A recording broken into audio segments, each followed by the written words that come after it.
രീതിയിലാണോ ഈശ്വരനെ, ദൈവത്തെ, ഭഗവാനെ ആരാധിക്കുന്നത്, ആ രീതിയിൽ ഞാൻ നിങ്ങൾക്ക് അഭയം നൽകുന്നു, ആശ്രയം നൽകുന്നു, ഞാൻ നിങ്ങളെ രക്ഷിക്കുന്നു എന്ന് ഭഗവാൻ ശ്രീകൃഷ്ണൻ തന്നെ പറഞ്ഞു.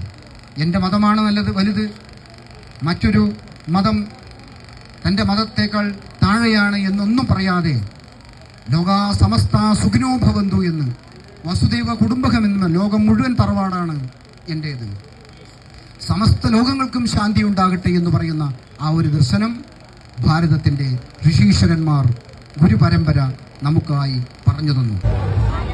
ധനുർധാരിയായ അർജുനൻ, അങ്ങനെ ശ്രീകൃഷ്ണൻ്റെ ഉപദേശവും അർജുനൻ്റെ കർമ്മശേഷിയും ഒന്നിച്ചുണ്ടാകുമ്പോൾ ജീവിതത്തിൽ എല്ലാവിധ വിജയവും ഉണ്ടാകും.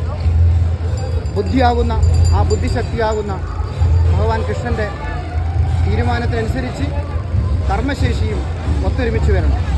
അങ്ങനെ കൃഷ്ണനും അർജുനനും നമ്മുടെ ജീവിതത്തിലേക്ക് ഒരുപോലെ സ്വാംശീകരിച്ചാൽ അവിടെ എല്ലാവിധ വിജയമുണ്ടാകും എന്നുള്ളതാണ്.